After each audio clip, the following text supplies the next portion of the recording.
Bhagavan Sri Ramana nos enseñó que el único medio por el que podemos obtener la felicidad suprema del autoconocimiento verdadero es Atma Vichara, autoinvestigación o autoindagación, que es la simple práctica de escudriñar o prestar atención agudamente al ser autoconsciente esencial que experimentamos siempre como yo soy.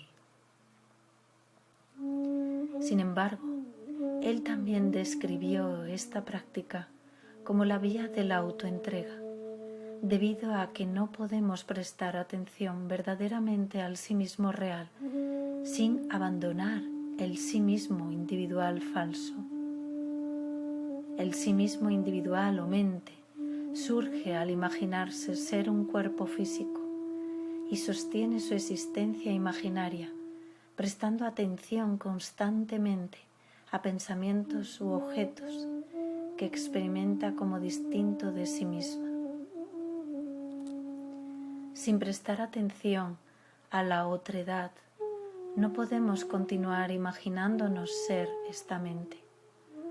Por lo tanto, cuando retiremos la atención de toda otredad y la volvamos hacia el propio sí mismo esencial, la mente se sumergirá y perderá su existencia como una entidad aparentemente separada. Puesto que la naturaleza verdadera no es pensar, hacer ni conocer algo distinto de nosotros mismos, sino que es solo ser autoconsciente, devendremos claramente conscientes de la naturaleza verdadera, solo en la medida en que entreguemos expresamente la mente constantemente pensante, hacedora y conocedora de objetos. La razón por la que pensamos y conocemos objetos distintos de nosotros mismos se debe a que amamos hacerlo y debido a que imaginamos erróneamente que podemos obtener felicidad con ello. Por lo tanto, entregaremos nuestra mente pensante y permaneceremos como el verdadero ser autoconsciente, solo cuando comprendamos que la felicidad no existe en nada distinto de nuestro propio sí mismo real, y cuando solo el amor de ser el sí mismo real devenga, con ello, más grande que el amor de pensar o conocer cualquier otra cosa.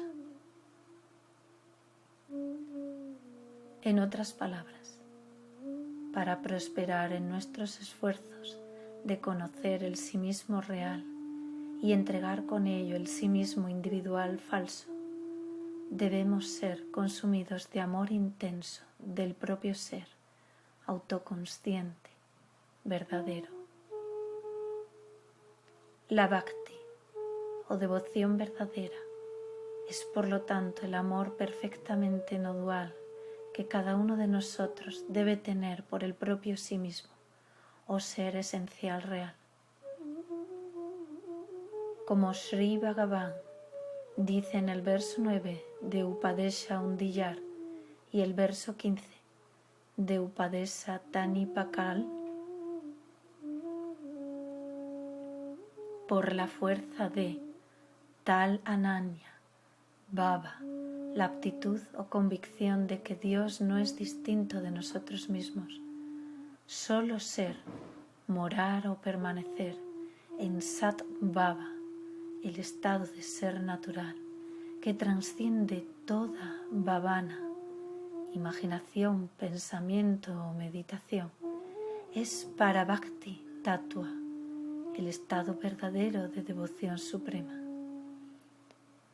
Puesto que Dios existe como Atma, el propio sí mismo real o ser esencial, Atma Anusandana, autocontemplación o autoatención, es Parama Isha Bhakti, devoción suprema a Dios.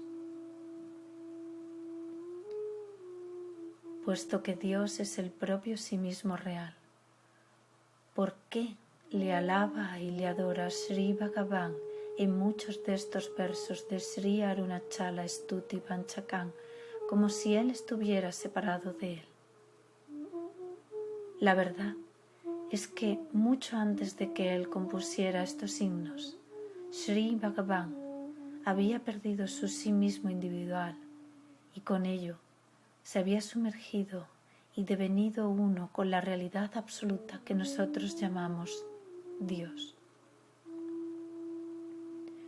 Como Dios o Gurú, él compuso estos himnos para enseñarnos con el ejemplo cómo debemos depender enteramente del poder supremo que llamamos la gracia de Dios o el Gurú.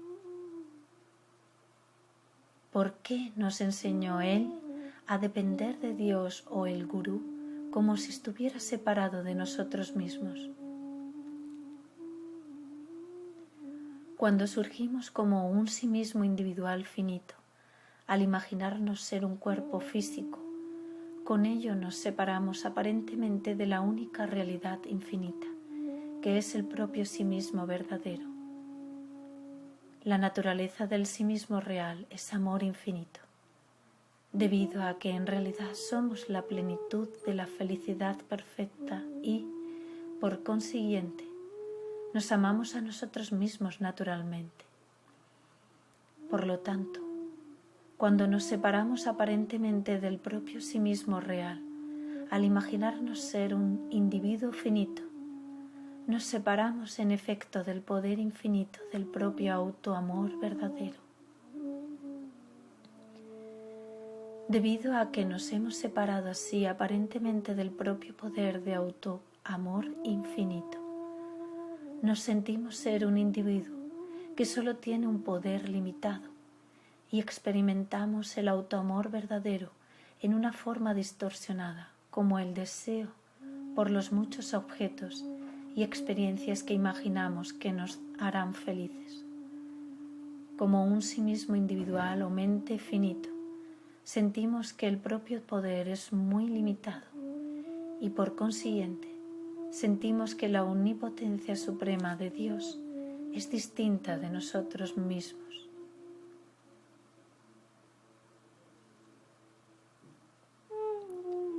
Dios viene a la existencia como un ser separado cuando nos limitamos imaginariamente como un individuo finito.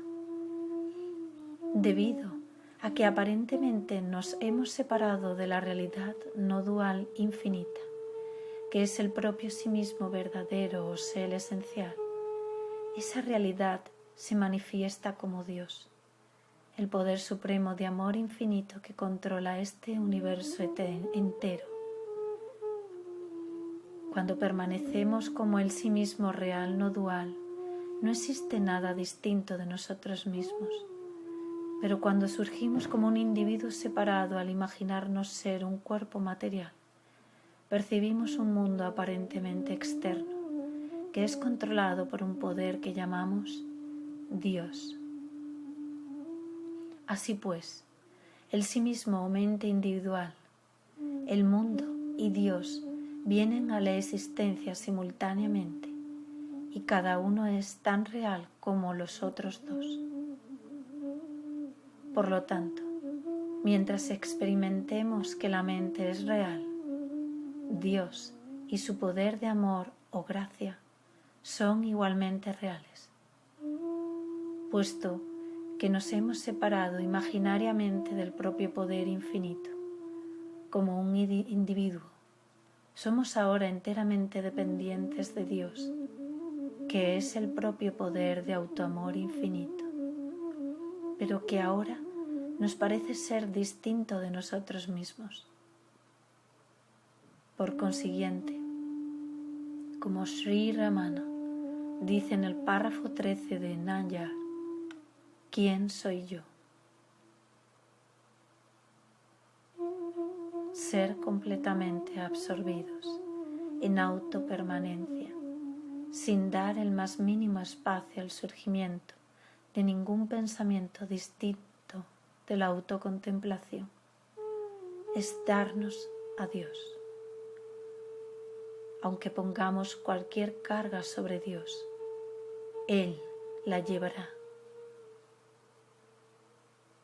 puesto que una Parameshvara Shakti, poder supremo de Dios, está llevando todas las actividades, es decir, puesto que está causando y controlando todo lo que acontece en este mundo. ¿Por qué debemos pensar siempre, es necesario para mí actuar de esta manera? Es necesario para mí actuar de esta manera. En lugar de ser calmos, apacibles y felices, habiéndonos rendido a ella, ese poder supremo controlador. Si sabemos que el tren está llevando todas las cargas, ¿por qué debemos nosotros, que viajamos en él, sufrir portando el pequeño equipaje sobre la cabeza, en lugar de dejarlo colocado en ese tren? Todo lo que acontece en la vida, tanto en la vida externa como un cuerpo que vive en este mundo material, como en la vida interna, como una mente que piensa y siente, acontece solo por la voluntad de Dios, es decir, por el amor que Él tiene por nosotros, como su propio sí mismo. Puesto que es omnisciente, nada puede acontecer sin su conocimiento. Y puesto que es omnipotente, nada puede acontecer sin su consentimiento. Y puesto que es omniamoroso, nada puede acontecer que no sea para el beneficio verdadero de todo lo concernido. Aunque el limitado intelecto humano pueda ser incapaz de comprender cómo cada acontecimiento es verdaderamente bueno y beneficioso. De hecho, puesto que Él es la fuente y totalidad de todo el poder que vemos manifiesto en este universo, cada simple actividad o acontecimiento aquí es impelido, conducido y controlado por Él. Como dice un antiguo proverbio tamil, Avan azul andri or hanubun asai yadu, que significa, excepto por su gracia, ni siquiera un átomo se mueve. ¿Qué es la voluntad de Dios? Es solo su amor de ser, puesto que Él es plenitud de ser infinito, y puesto que la naturaleza del ser autoconsciente verdadero es el amor mismo, debido a que Él mismo es la plenitud infinita de felicidad absoluta. Lo que ama verdaderamente no es nada más que su propio estado de ser natural. Puesto que solo Él existe verdaderamente, ve todo como su propio ser y por consiguiente nos ama como su propio sí mismo. Por lo tanto, su voluntad es que permanezcamos solo como su propio ser autoconsciente, inadulterado y perfectamente feliz como Él hace. Por esto, todo lo que experimentamos en la vida es formado y regulado por su gracia, que es el poder de su amor infinito por nosotros, su amor omniconsumiente de que seamos solo como el ser autoconsciente verdadero, que es el sí mismo real, tanto de Él mismo como de nosotros. Por consiguiente, para experimentar la felicidad del ser infinita, no necesitamos hacer nada más que entregarnos enteramente a su voluntad omniamorosa y omnipotente. como una mente finita. El poder es muy limitado y estamos totalmente confusos sobre la naturaleza verdadera de la realidad, que es el propio sí mismo. Por lo tanto, por nuestro propio poder, es decir, por el poder de esta mente inherentemente confusa, nunca podemos experimentar la claridad absoluta del autoconocimiento verdadero. Para experimentar esa claridad verdadera, tenemos que depender enteramente del poder infinito de la gracia, que no es nada más que la claridad verdadera y que existe siempre dentro de nosotros como el propio sí mismo real, es decir, como el propio ser autoconsciente perfectamente claro, yo soy. Mientras la mente trate de afirmar su propio poder autoengañado, que es solo un poder de hacer, no puede experimentar nunca la paz y gozo absolutos de solo ser. Seremos capaces de experimentar esa paz y gozo absolutos solo cuando la mente entregue enteramente el poder confuso y extraviado de su propia voluntad autoengañada. Y de ese modo dependa, en lugar de ello, enteramente del poder del ser esencial y verdadero, es decir, de la gracia o claridad de la propia autoconsciencia yo soy, que es el poder de solo ser. Sin un corazón enternecido y un amor omniconsumiente de ser, nunca aceptaremos entregarnos a Él. Mientras deseemos continuar la presente existencia ilusoria y miserable como un individuo finito, Dios nunca nos forzará a entregarnos a Él. Sin embargo, por el poder supremo de su propio mero ser, Él siempre estará forjando la vida externa favorablemente y guiándonos internamente, encendiendo gradualmente en nosotros la claridad de la sabiduría verdadera, que es la capacidad de discriminar y distinguir lo real de lo irreal, y con ello cultivará firmemente dentro de nosotros el amor verdadero para entregarnos enteramente a Él. Aunque el amor verdadero que requerimos es el amor del propio ser autoconsciente no dual, esencial, yo soy. Mientras nos tomemos erróneamente por esta mente pensante, estamos separados aparentemente del estado real de solo ser, que es la propia naturaleza verdadera. Puesto que el estado real de solo ser es completamente exento de pensamiento y por lo tanto de la ilusión de la dualidad que es creada al pensar como una mente pensante y conocedora de la dualidad, no podemos evitar imaginar que el ser real no dual, libre de pensamiento, es algo distinto de lo que sentimos ahora que somos. Por ello, el amor que la mente tiene por su propio estado real de solo ser es experimentado por ella como un amor por algo distinto de ella misma.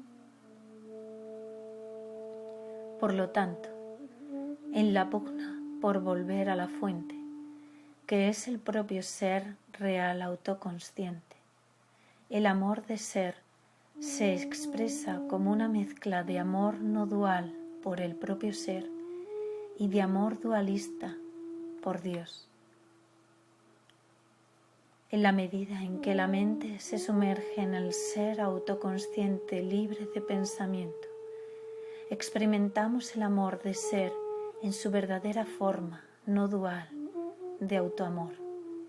Y en la medida en que la mente es empujada por sus propios deseos persistentes de surgir y ser activa, experimentamos el amor de ser en su forma dualista de amor por Dios.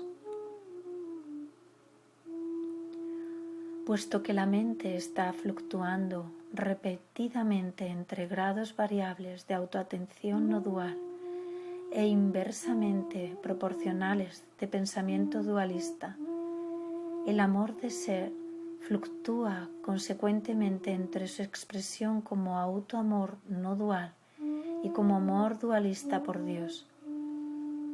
Por lo tanto, en la vida de cualquier aspirante espiritual verdadero, el amor no dual del sí mismo y dualista de Dios estarán íntimamente mezclados, entrelazados y combinados, debido a que en esencia estas formas de amor son ambas del mismo único amor de solo ser.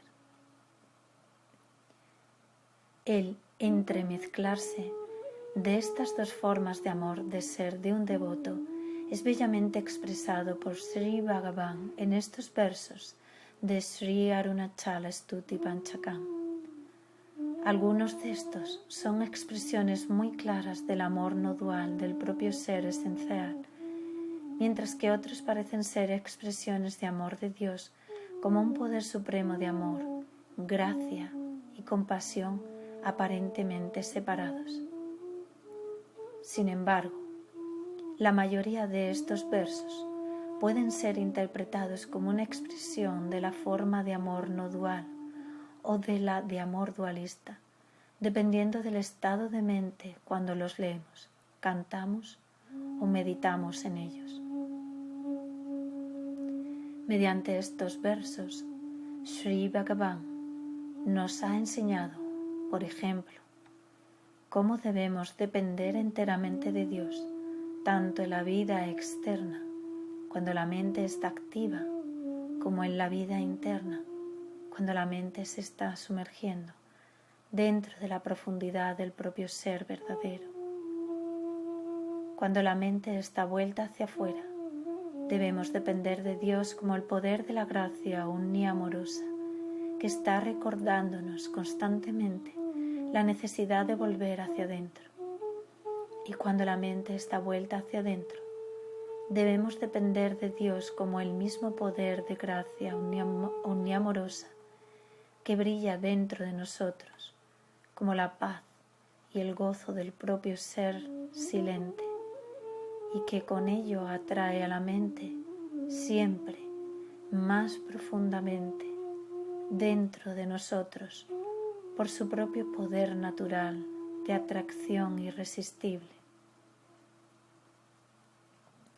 Siempre que el estado natural de paz es perturbado por el surgimiento de pensamientos que son impelidos por deseos profundamente arraigados, podemos calmar la agitación orando a Dios o al Gurú, de la manera en que Sri Bhagavan nos ha mostrado en muchos de estos versos, que son oraciones de corazón enternecido por su gracia. La importancia de la oración como una herramienta en la práctica de la autoinvestigación y la autoentrega es ejemplificada por Sri Bhagavan en estos versos. Dios, por supuesto, no necesita que le digamos que requerimos su ayuda, pero ese no es el verdadero propósito de la oración. El propósito es encender en el corazón un sentido de dependencia total de Dios, puesto que no podemos entregarnos y obtener el estado de ser meramente por el propio esfuerzo. Debemos aprender a depender enteramente de Dios, debido a que solo Él puede capacitarnos para entregarnos completamente a Él.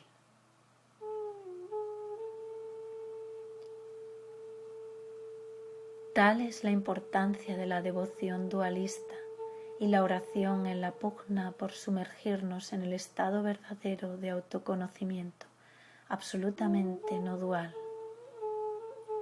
Pero, ¿por qué eligió Sri Bhagavan enseñarnos la vía correcta de practicar la devoción dualista componiendo estos versos dirigidos a Dios y en alabanza suya o al gurú en la forma de la montaña sagrada Arunachala. Un indicio para responder a esta pregunta es dado por Sri Bhagavan en el verso 4 de Ulado Narpadu.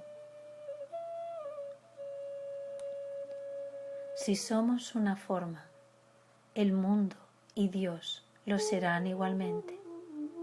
Si no lo somos, ¿quién podría ver sus formas y cómo? ¿Puede la vista, lo que quiera que es visto, ser aparte del ojo, la consciencia que ve? Nosotros, ese ojo, la consciencia sin forma, yo soy, somos el ojo ilimitado, la consciencia infinita. Mientras continuemos separándonos de la propia realidad, imaginándonos ser la forma de un cuerpo físico, no podremos concebir a Dios excepto como una forma, hasta que le experimentemos como el propio sí mismo real, que es la consciencia sin forma y por lo tanto sin límites. Yo soy.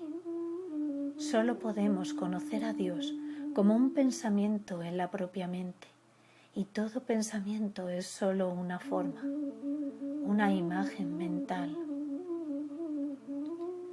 Aunque podamos imaginar a Dios sin forma, esa imaginación es todavía solo un pensamiento, que es una forma que hemos creado en la propia mente, de modo que al imaginarle así no podemos experimentar su verdadera naturaleza sin forma.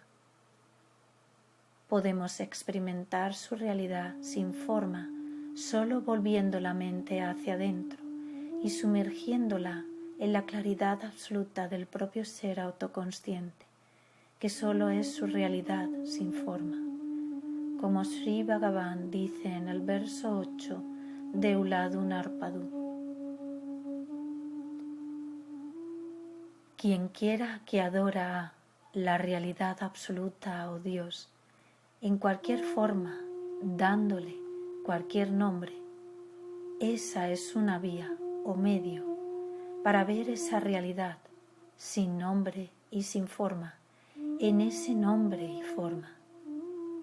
Sin embargo, solo deben ir uno con esa realidad, habiendo escudriñado o conocido cuidadosamente la propia verdad, esencia o soy de uno, y habiéndose con ello sumergido o disuelto en la verdad, esencia o soidad de esa realidad verdadera, es verle en verdad. Sabe así. Hasta que no conocemos la propia realidad sin forma, no podemos experimentar la realidad sin forma de Dios, y por lo tanto podemos conocerle solo como una forma. Todas las formas de devoción dualista están dirigidas a Dios como una forma de un tipo u otro, pero puesto que Dios existe como una imagen en la mente, ¿no es suficiente para nosotros dirigir los sentimientos de devoción dualista hacia la propia imagen o concepto de Dios mental? ¿Por qué Sri Bhagavan eligió ejemplificar la práctica de la devoción dualista alabando y orando a Dios en la forma física de Arunachala? Si preferimos dirigir los sentimientos de devoción dualista hacia la propia imagen mental de Dios es suficiente. Sin embargo, la meta de todas las formas de práctica devocional, tanto si son cumplidas con la mente, el habla o el cuerpo, es focalizar el amor en la única realidad absoluta que llamamos Dios. Puesto que el amor está usualmente disipado en innumerables deseos de objetos o experiencias externos, es más fácil retirarlo de todas las demás cosas externas, focalizándolo en un nombre o forma definida que identificamos como Dios que tratar de focalizarlo en un concepto menos definido de Dios. Sabiendo que es más fácil para la mente humana, habitualmente extrovertida, volver su amor en un nombre y forma definido que en un concepto mental vago, Sri Bhagavan ejemplificó la práctica de la devoción dualista, alabando y orando a Dios en el nombre y la forma de Arunachala. Aunque Dios es omnipresente, de hecho, no podemos experimentarle como tal mientras veamos este mundo de objetos múltiples y lo tomemos erróneamente por real. Todo es una forma de Dios, debido a que Él es la única sustancia real que aparece como toda esta multiplicidad. Pero pensar así tenderá a disipar la mente más que a centrarla en un único punto. Por lo tanto, muchos de nosotros encontraremos que para impedir que la mente sea disipada por esta ilusión de multiplicidad, es útil centrar el amor y atención en un nombre y forma de Dios que nos atraiga particularmente. Es cierto que adorar a Dios en la forma de una montaña puede no atraer a toda la gente, pero eso no importa. En cualquier forma que deseemos adorar a Dios, ya sea con la mente, el habla o el cuerpo, si la meta de la adoración es obtener el amor verdadero del estado natural de ser absolutamente apacible y por lo tanto infinitamente feliz, podemos aprender mucho para ayudarnos y guiarnos en la práctica espiritual, meditando profundamente en el significado de estos versos.